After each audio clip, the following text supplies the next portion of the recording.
Hello, it is I, some degenerate on the internet, here to bring you yet another video discussing the various things of Path of Exile. In this video, I'm going to be talking to you about the various statistics in Path of Exile, so let's jump right into it, shall we? So we're looking at one of my ranger-based characters, so we're going to start by talking about the various attributes in the game. There are 3 in Path of Exile. There is Strength, Intelligence, and Dexterity. There are 2 reasons why you get attributes. The first and most important reason is because items and gems require a specific amount of those attributes to equip them. So you can see at the top of the gem there, it says it requires me to be level 60 and requires me to have 84 strength and 59 intelligence. Every gem, with some minor exceptions, I think the super gems enlighten... Oh, no, it does require it. It's a very small amount, though. Yeah, but most gems have some high degree of attributes required to equip them. The higher the level of the gem, 20 being the highest that you'll get in the most cases, requires some degree of attributes. And items, similarly, the higher the level of the item, the more attributes it requires. So you need to get attributes to equip various items. And the more specific your build, the more jank the attribute requirements become. In most cases, you'll have one statistic that's specific to that kind of character that you won't have to care about. Rangers are a dex-based class. They get a lot of dex on the passive tree. So by default, I will have a lot of dex left over. So I won't have to typically worry about getting additional dexterity on my items or in the passive tree. I just get it automatically.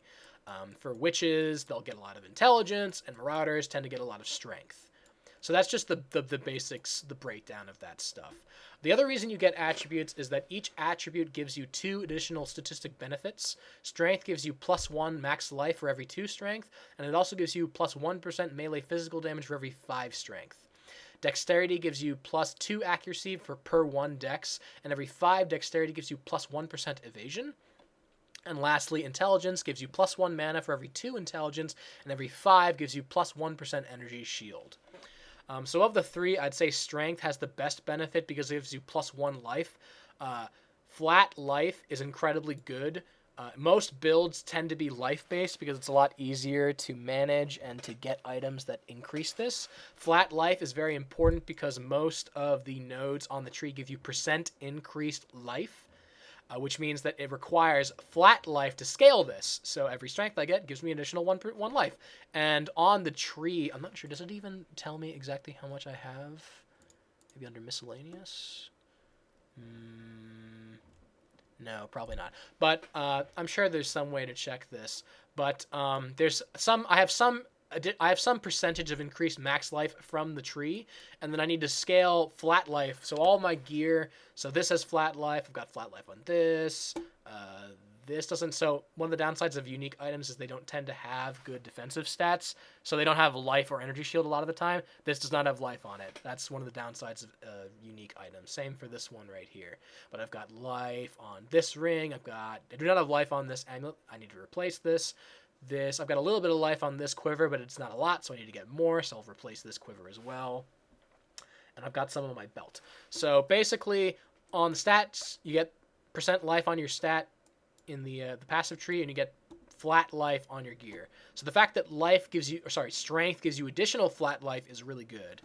Intelligence is the second best because it gives you energy shield, percentage increased energy shield. Again, you're going to get flat energy shield from your gear, but 1% increase actually adds up to be a lot. I mean, I have 100 right here already, so that's a 20% increased energy shield. That's like getting 3 nodes worth, more like about 3. So let's say, so maybe 3.5.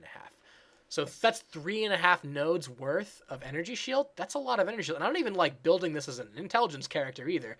I just have intelligence to equip various gems. So a character that's actually going to be scaling for energy shield is going to have like way more intelligence than this, maybe like 300 or 400. So that adds up to be a lot of extra energy shield. The worst by far is dexterity. Accuracy is important, but evasion is the worst defensive stat in the game. And I'll go into that later when I start discussing it in detail. Just know that of the 3, dexterity is the worst. So if you're just getting these stats So like, for example, if you've already filled out your attribute requirements to pick up your items, but you have an empty prefix or suffix on an item you want to fill in by crafting, if it already has life, if it already has resistances, if you already have movement speed on your boots or whatever, if you already have offensive capabilities that are filled out, one of the things you can get is additional attribute stats on an item. If you're a life-based character, you want to get additional strength because that's more max life. If you're an energy shield character, you get more intelligence. I would say that in most cases, there's no good reason to get additional dexterity. I think that the additional evasion is just not worthwhile enough of a stat to get. That's just my personal opinion. So in terms of actual offensive stats we need to pay attention to, I'd say there are only 3 that are super relevant. There is attack speed, there is chance to hit right here, which is determined by your accuracy rating, and there is crit strike and crit strike multiplier, which I consider to essentially be the same stat in some ways. There's also Leech, but I'll go into Leech in a different video. Leech is kind of weird in this game, and it does not function the way you would expect it to, so I'll need to describe that in detail later. Anyway, attack speed sounds exactly like you would expect it to. It's attacks per second. So the higher my attack speed is, the more of the attacks I can do, which means my DPS goes higher. Attack speed works exactly the way you'd think it would in any other game, so there's no need to really go into additional detail. Accuracy rating, like a lot of other RPGs, bizarrely, this is one of them which has an accuracy check to hit melee and ranged skills. Spells do not have an accuracy check, only melee or ranged attacks. I'm not really certain why that makes any sense, because either way, I'm still moving about and aiming the skill manually with my character. I'm not really sure why accuracy applies then only to melee skills but not spells. It's kind of a weird discrepancy. I don't know. Just know that accuracy is a thing. It is hard capped, I think, at 95% probably. But you can actually get it to 100% by using some notables on the tree and by getting some specific unique items. For example, on the tree there is this unique called Resolute Technique. Your hits cannot be evaded, so your accuracy is 100%, but you cannot deal critical strikes. So that essentially ends up being, if you're not building for crit, this is a huge DPS boost, because the extra 7 or 5% accuracy ends up being a very sizable DPS boost. And if you're not giving crits in the first place, then it doesn't really matter. So 95% is the highest you can get by default. There are a couple different things you can get that increase this to 100%, but for the most part, it'll be 95. So you can see I'm only at 93, so I need to get some more accuracy, probably by getting an additional, 500 accuracy as an item roll or something. But yeah, other than that, that doesn't really matter. So just know if you're playing a melee or an attack ranged character, you'll have to pay attention to your accuracy. It is a stat that matters. Next is Crit Strike. Crit Strike works exactly the same as in any other game. Crit Strike chance is right here. It's that flat percentage right here. Right below it is the Crit Strike multiplier, which also works exactly the way you would expect it to. The percentage here says 269%, so every time I crit something, I do 269% of that damage instead of the 100% it normally would be. You'll also note on the passive tree that any place that has crit on here that increases crit strike chance, if I'm not mistaken, is almost always a percentage increased. It's almost never flat. In fact, if I'm not mistaken, I don't think that there is anywhere on the tree that gives flat crit. I think it's almost all percentage-based increases. So it would seem. Yes, so I'm pretty sure. So what that means is that your character has a flat percentage of crit to start. It might be like 5% or something. And every additional percentage increase you get on the tree or from gear typically is just percentage-based. Your item as well, whatever weapon you're using, also has a base crit chance. This one has a base crit of 6.5. So basically, you'll take your 6.5 crit on your item, or whatever that number would be on the weapon you're using, and then it gets multiplied by all the percentage increases on your tree. There are some ascendancies that also increase that by a flat amount. There is also a gem of crit strike, an increased crit strike chance that increases it by a flat 1.5%, and then gives an additional percentage multiplier on top of that.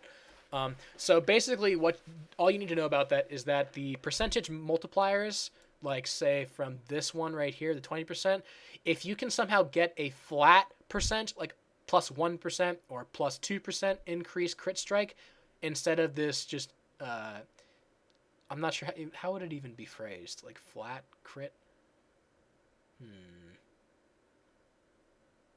It might just say increase crit, like 1% increase crit. If you see it on something, you'll see the difference quite obviously. You know what? I'll just go over and find the gem. 1 second.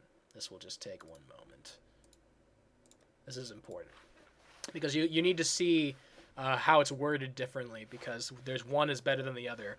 So if you see items that have one of these stats, you'll know which one is the superior of the two.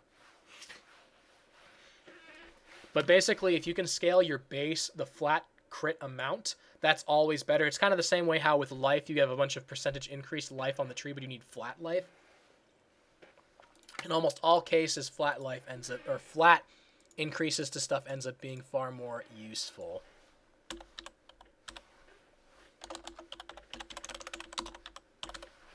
It's probably over here. Oh, it's because I misspelled it, because I'm really good at spelling.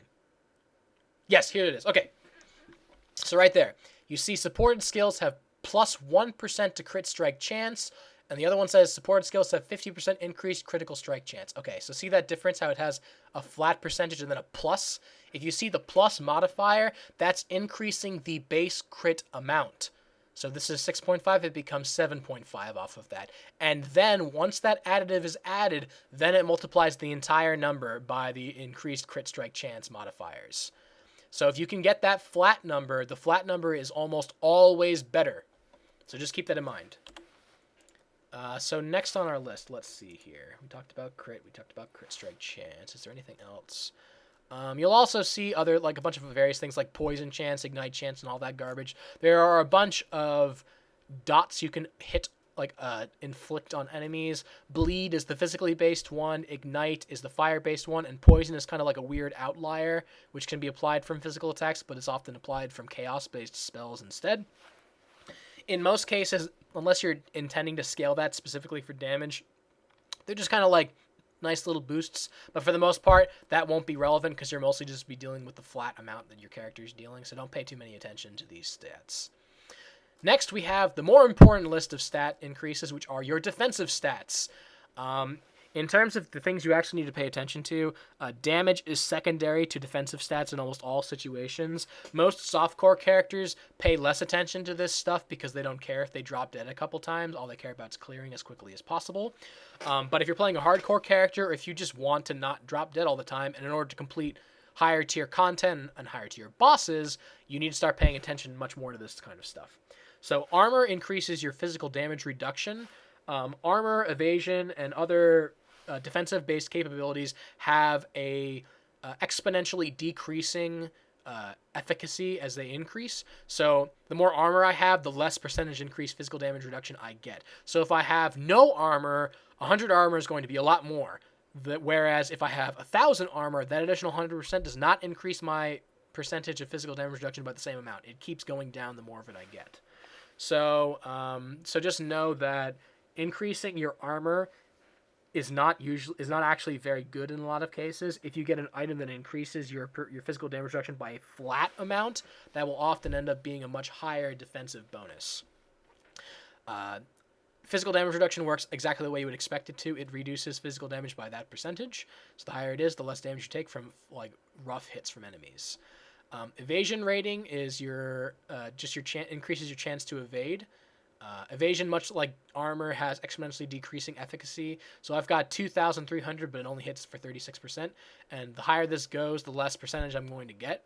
Dodge is not super great in this game. Obviously, this is a dex character, so I'm going to be scaling evasion anyway. But the problem with evade in this game is that it says I dodge for 36%, but that's not actually. This is not consistent. So every time I dodge a hit, if the same enemy continues to hit me, my chance to evade will decrease as it hits or as it tries to hit me. So the game basically accounts for very lucky strings of evades. So it's impossible to get your evasion to 100%. And even if that is theoretically possible, if it isn't capped, you cannot evade an enemy forever. Sooner or later, it will hit you if you allow it to keep hitting you, which is why most evasion-based characters tend to just use ranged attacks and just keep like moving backwards and kiting away from stuff and hitting them before they can be hit themselves.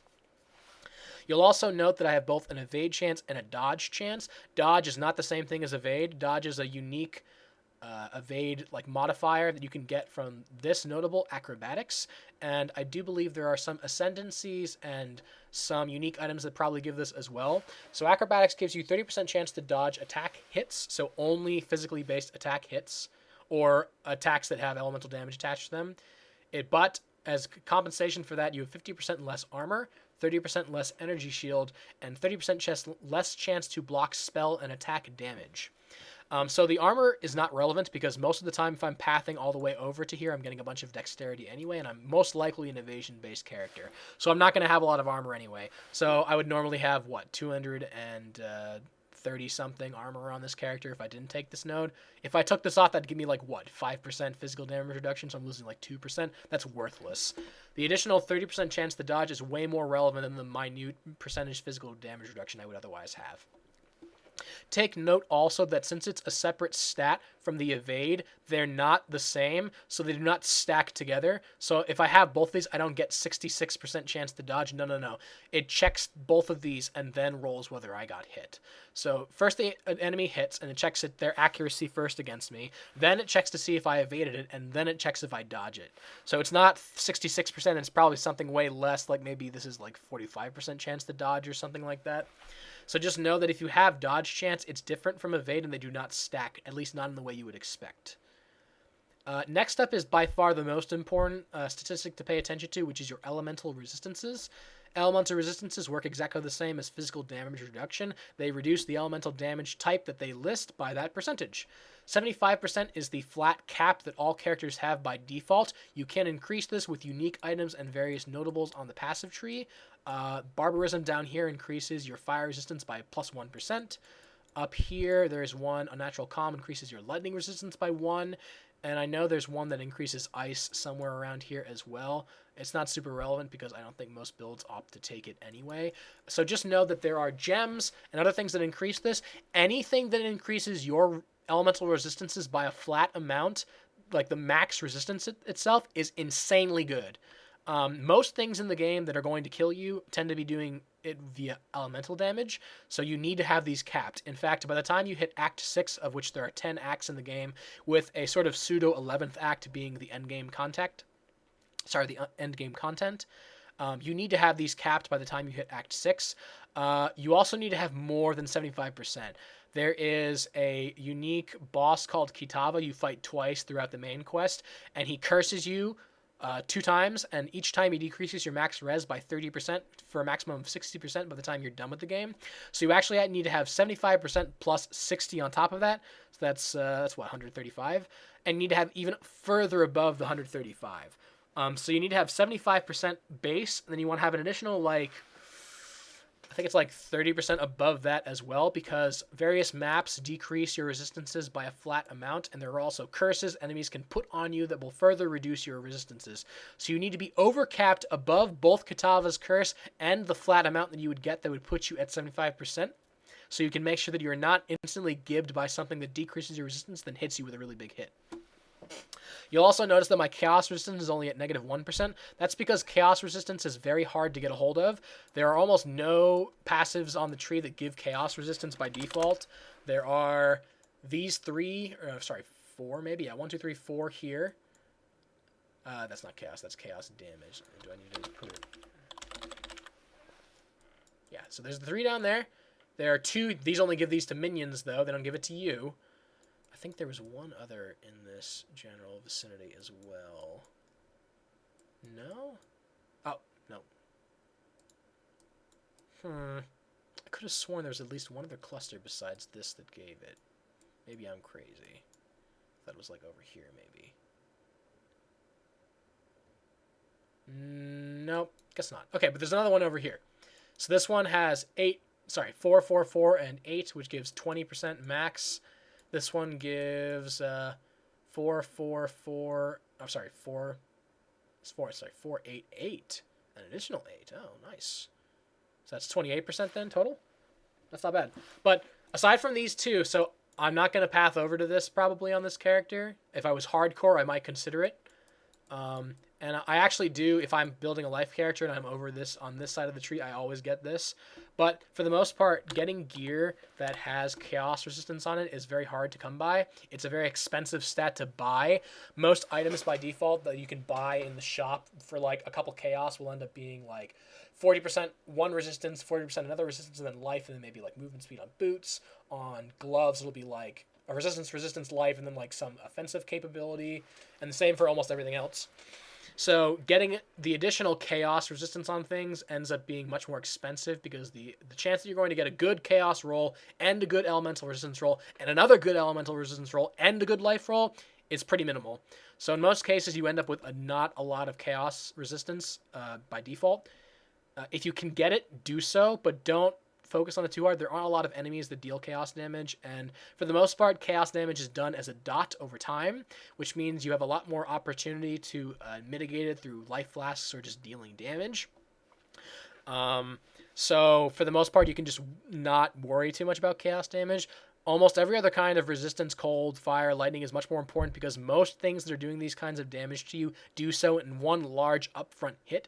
So if your resistance is not high enough, you will just die instantly, which is why you need to have these capped at all times. You'll even see right now I only have like 87% fire and 96% lightning resistance, I think. Yeah. So I need to get these higher before I end this, before I get further into this act. So probably I'll need to replace this ring and probably this quiver and this amulet before I move on to compensate for that. So yeah, so pay very close attention to your resistances. This, as well as your flat life total, are going to be the most important stats you need to pay attention to as you go about playing the game. This character doesn't have any. There's an additional, it would probably be underneath my estimated physical damage reduction, would be block chance. Block works kind of exactly the same as evasion does, where my chance to block is the chance that I just tank the hit and take no damage from it. Most armor-based characters that are using a shield will have some kind of block chance. And if I'm not mistaken, it probably works exactly the same as dodge chance in that I cannot continually block hits. Even if I have 60% chance to block, it's not a flat 60% continuously. If I take a hit and then another hit and then another hit, if I block the first two, my chance to block on the third hit is probably closer to like 30 or 20% or something ridiculous. So block chance and evade chance have reducing efficacy as you get hit by things. So if you can get some, sure, pick it up. Why not? Because additional defensive capabilities are good, but do not rely on it, because unless you get it to an absurdly high degree, if you're playing like a gladiator or some like a juggernaut or something, you probably will not have very high block chance. So much like with the evasion, it's not a stat that I think to myself like this is the thing I need to pay a lot of attention to. It's kind of like a nice quality of life thing, but just don't worry about it for the most part. Lastly, I'll talk about life recovery when I talk about leeching.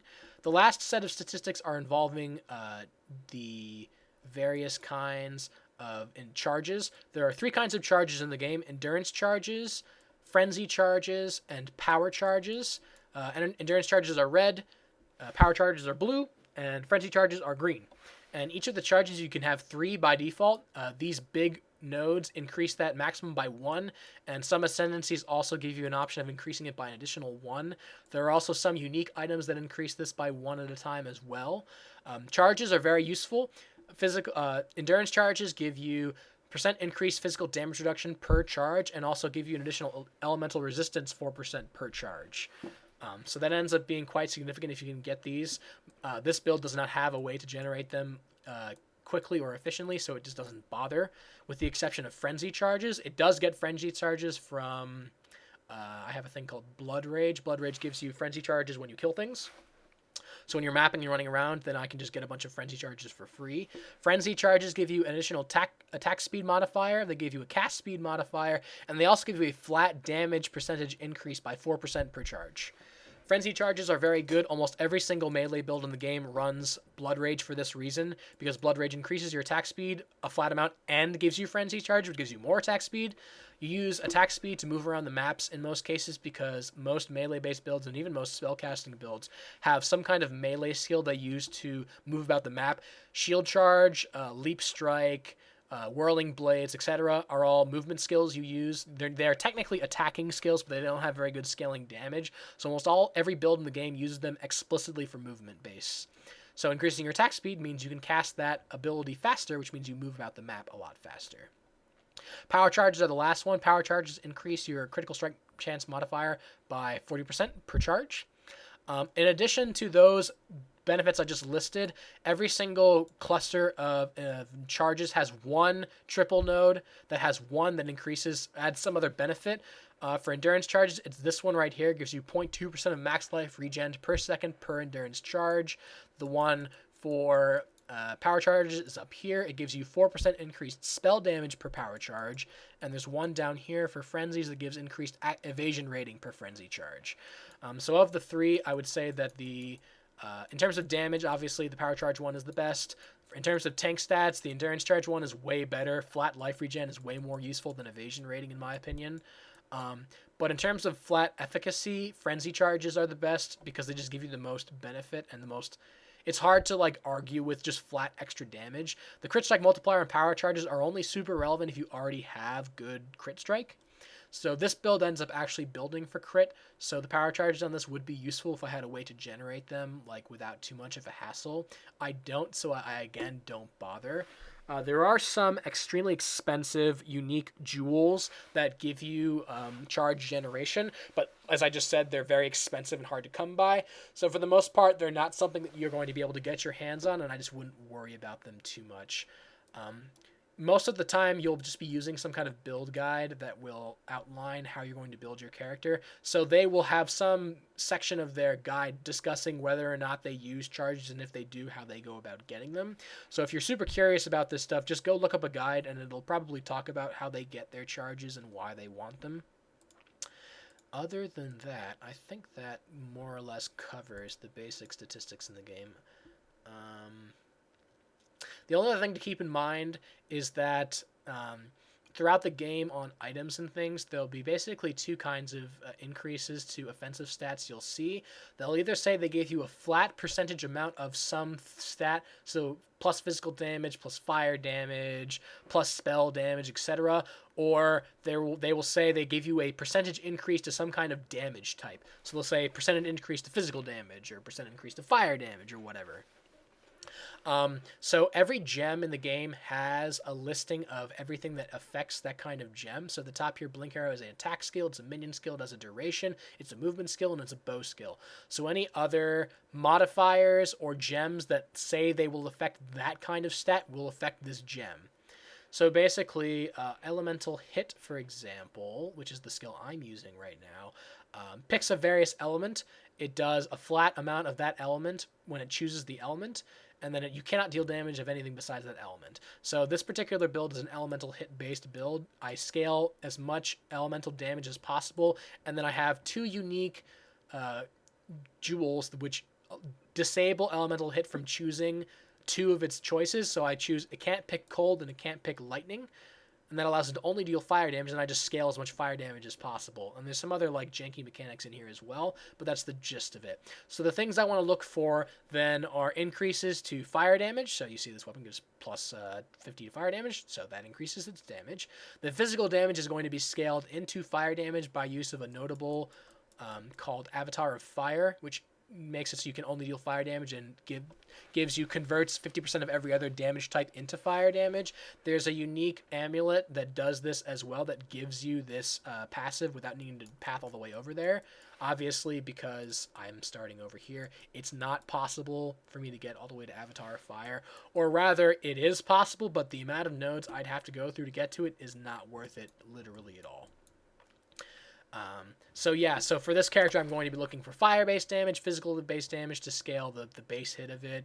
Anything that increases elemental damage, or say my quiver gives increased elemental damage with attack skills. It's an attack skill. You can see it at the top there. It's an attack and a projectile. So elemental damage with attack skills affects it.